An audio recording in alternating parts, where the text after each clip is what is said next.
as Ebola spread in West Africa, I said that fighting this disease was more than a national security priority.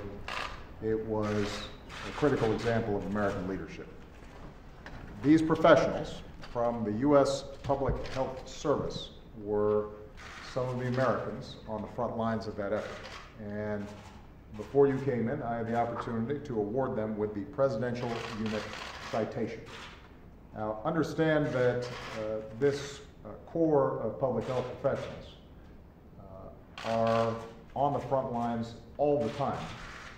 And when you think of some of the most difficult, challenging tragedies or public health challenges that we've experienced over the last several decades, these are the folks who've been there from the start. After 9/11, after hurricanes, after Sandy Hook, after Deepwater Horizon, or the Boston Marathon bomb. They come in to help support, advise, and oftentimes provide direct treatment in some of the most difficult situations imaginable. But this was a unique deployment by this unit. Like so many others, they signed up to leave their loved ones and head straight into the heart of the Ebola epidemic, understanding that there were significant risks that they themselves would be confronting as a consequence of helping others. Thanks to their skill, thanks to their courage and their dedication, they not only helped to keep the American people safe, they led a global response.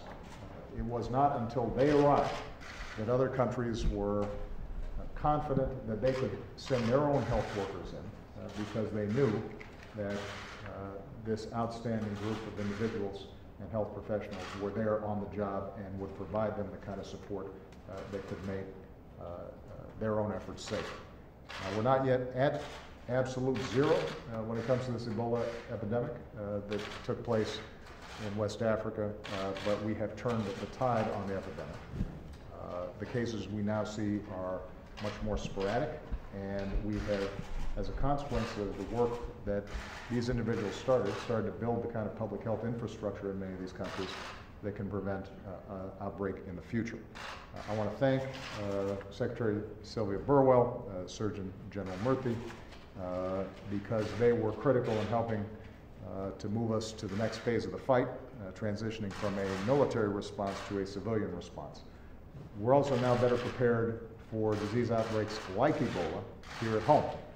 Our healthcare professionals are better trained, our screening processes have improved, our hospitals are more capable with new protocols and new protective gear.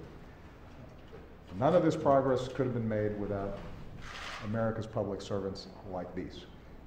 The troops who supported the global response, the CDC experts tracking cases, the HHS scientists testing vaccines, the USAID workers and PHS doctors and nurses who served directly in the field. All of these Americans, not just the ones in this room, but thousands of the public health service individuals, the thousands more who helped support them, they made this progress possible.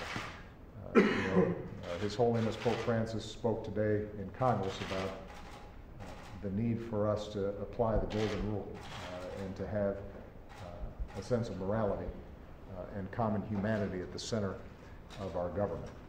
Well, these are individuals who represent that spirit, that kind of selflessness that ends up helping the most vulnerable, the poorest, the people who are least capable of fending for themselves against invisible killers like Ebola.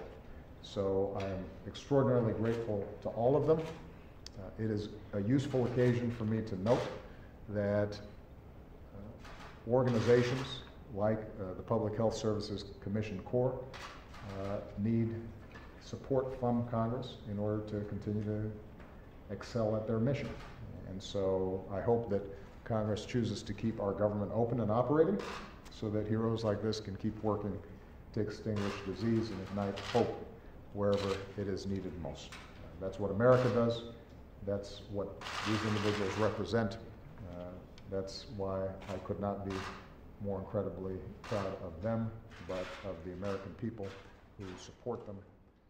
Thank you. It reflects as well the way that your message of love and hope has inspired so many people across our nation and around the world.